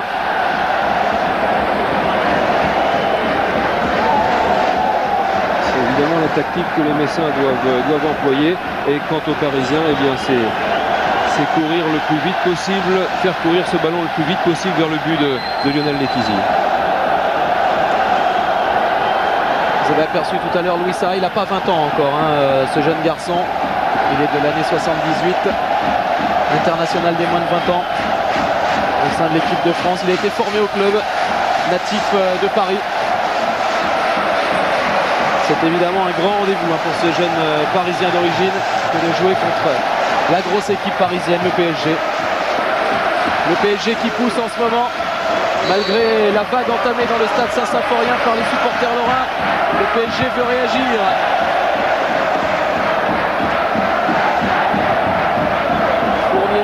Chercher Leonardo en position de hors-jeu, le Brésilien.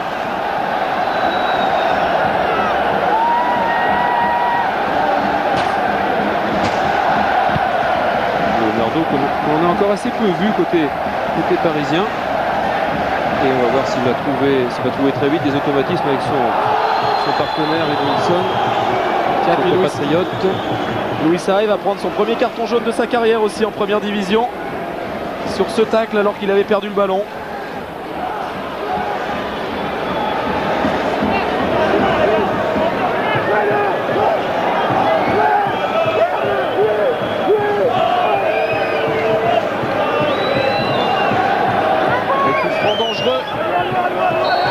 Très loin des buts de Lionel Letizy, frappé par Leonardo directement mais contré par le mur et par Frédéric Mérieux. Ça permet à Pires de contre-attaquer, il y a de l'espace. Ah là on peut aller vite, ouais, côté Messin parce qu'il y a du monde. Rodriguez, Beaufin qui appelle et qui est servi à la sortie. Revaux et la frappe de Rodriguez est contrée. Ça revient à Mérieux.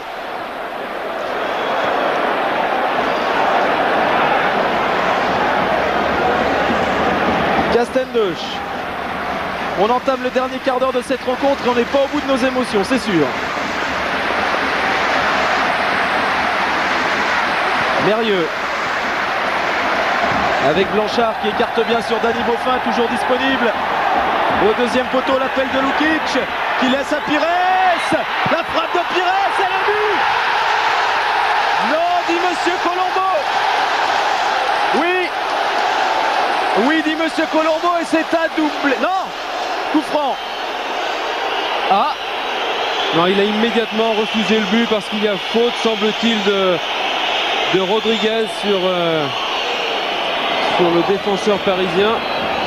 Il faudra que l'on revoie tout ça pour protéger le centre justement et laisser ce ballon à Robert Pires qui avait une inspiration fabuleuse en contrôlant et en frappant après pied gauche. Et Monsieur Colombo qui offre maintenant un coup franc au Paris Saint-Germain. Ça rend foudrage le public du stade Saint-Symphorien, bien évidemment.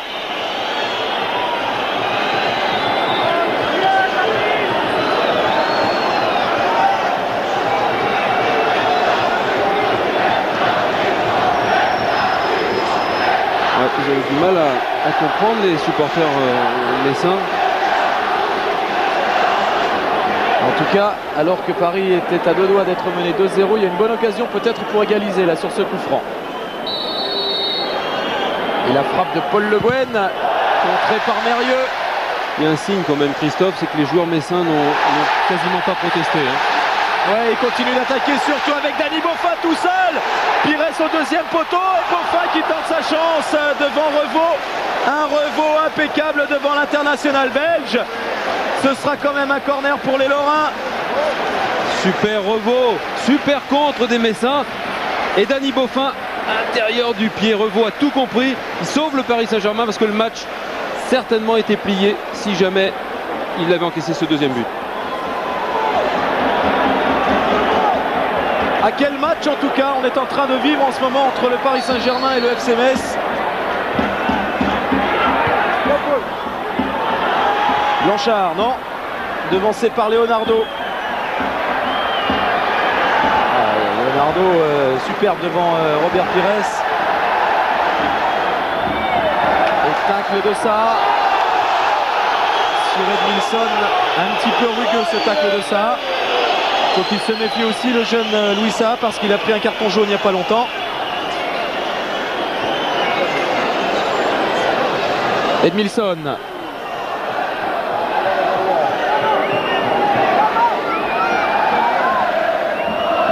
Face à deux Messins, Edmilson, il préfère donner à son compatriote derrière, Leonardo. Qui lui peut centrer, mais c'est sur la tête de Castendush. Côté Messin, on va tout de suite effectuer un changement puisque non, tout de suite après le prochain arrêt de jeu en tout cas, ce sera Vladan Lukic qui sortira et ce sera Geoffrey Toys qui le remplacera. Pour l'instant c'est Paris qui attaque et c'est Rigobert Song qui dégage à la hâte. Et Blanchard qui pose le jeu. Voilà, il faut mettre le ballon à terre, reprendre ses esprits côté Messin. En tous les cas, c'est ce qu'il y a de mieux à faire parce que la furia parisienne est en train de les bousculer.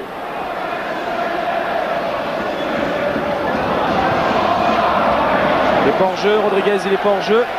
Et il fait l'effort là-bas, mais Roche tranquille pour Revaux.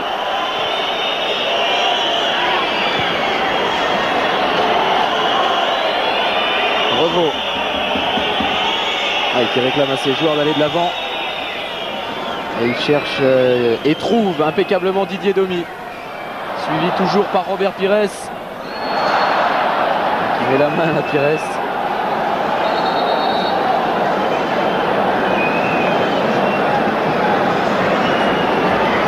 Il a de la chance, ces cartons, ça, normalement. Oui. M. Colombo a été sympa avec lui.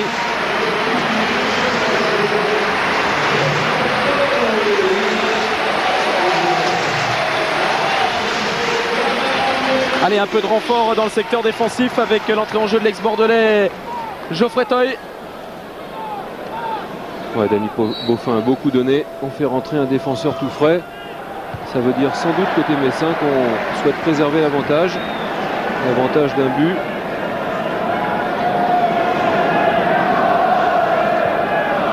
Didier Domi. Derrière avec Alain Roche, tous les Parisiens quasiment sur le front de l'attaque. Et Fournier compris, mais devancé là par Poffin. Emilson contré par ça. Et Mérieux à la rescousse qui dégage dans les tribunes de Saint-Symphorien. Et attention pour les Messins qui laissent trop le milieu de terrain, qui ont quasiment abandonné le milieu de terrain aux Parisiens, ce qui explique leur difficulté à conserver le ballon. Le premier ballon de Geoffrey Toye. Et son premier dégagement réceptionné par Alain Roche de l'autre côté.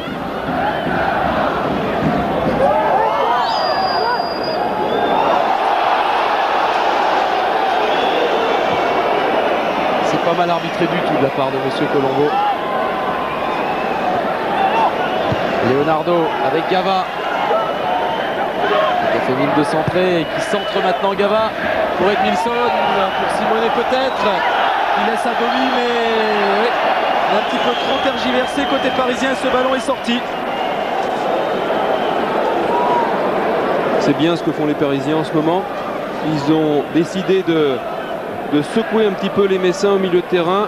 Ils bougent beaucoup plus, ils sont beaucoup plus déterminés et surtout ils ont affaire à des Messins qui reculent beaucoup trop. Le milieu de terrain est venu s'appuyer contre la défense, ce qui explique que la maîtrise du jeu soit parisienne. Castendeuch qui peut lancer Dany Boffin qui est pas hors jeu, le Belge, car Rodriguez au centre. Et quelle inspiration et quel geste défensif d'Alain Roche qui revient en grande forme. Oui, quand on est à 10, il faut prendre des risques. C'est ce que font et ce que sont obligés de faire les Parisiens. Ils sont obligés de faire du 1 contre 1. Et quand on veut pousser pour essayer de revenir au score, quand on est mené, eh bien, il faut prendre le risque de faire du 1 contre 1 et de subir quelques contres.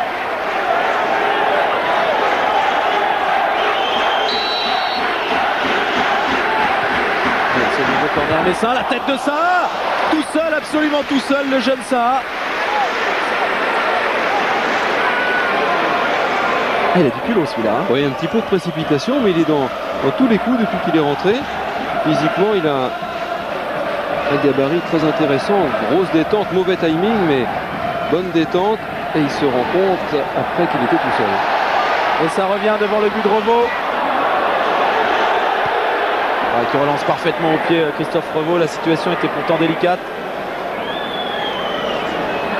Ngoti. Aidé par Leonardo qui écarte le jeu là-bas sur Gava.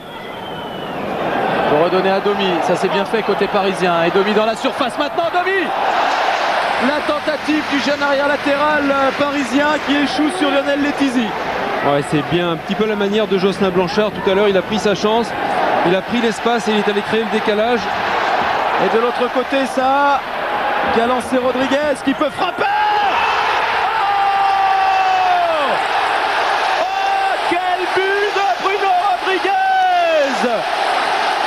Qui vient certainement de tuer le match et qui fait lever le stade Saint-Symphorien. C'est un geste somptueux dans ce match. Extraordinaire but de Bruno Rodriguez, son 4e cette saison.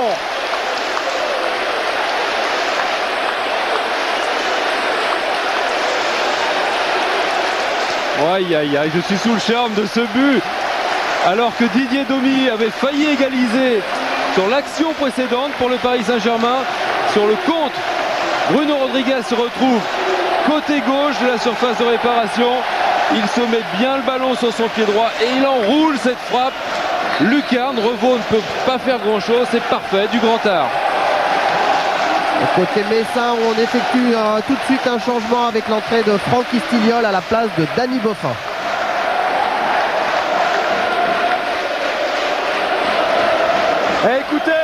Écoutez Saint-Symphorien qui exulte.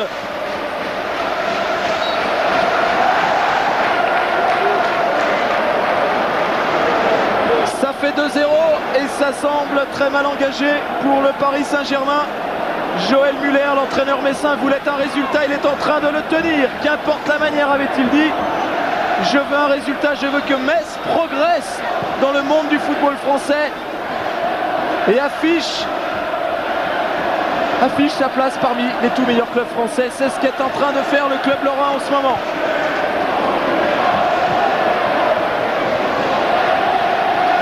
Leonardo. Dans une ambiance extraordinaire ici à Saint-Symphorien. Oh non, il n'y avait pas faute, monsieur Colombo qui s'est laissé abuser par le plongeon de Leonardo. On lui pardonnera bien volontiers à monsieur Colombo.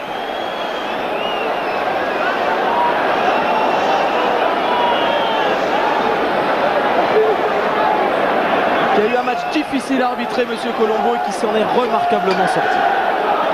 Ouais, écoutez, pour l'instant,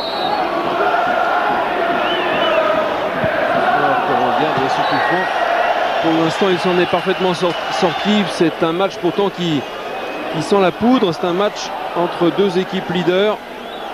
Et c'est un match qui a été engagé depuis la première minute de jeu.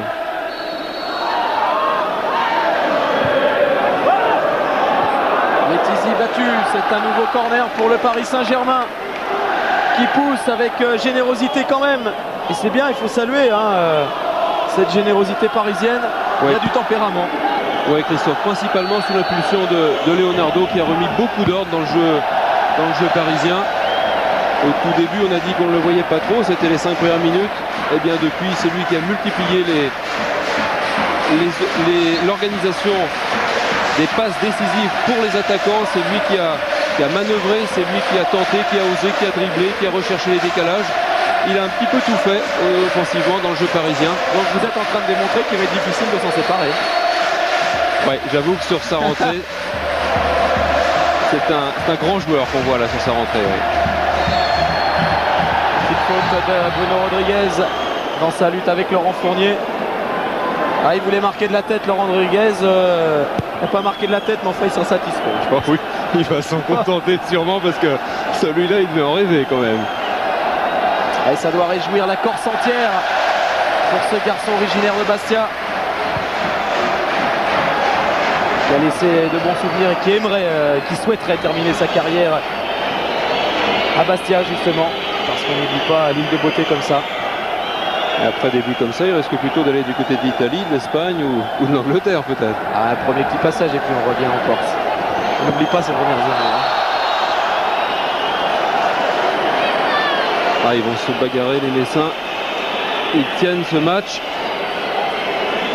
Et malgré tout le talent de Leonardo, j'ai peur que ce soit très difficile pour les Parisiens.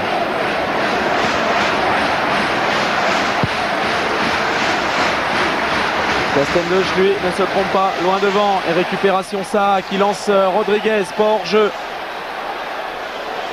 Tant que dans la tête des joueurs parisiens.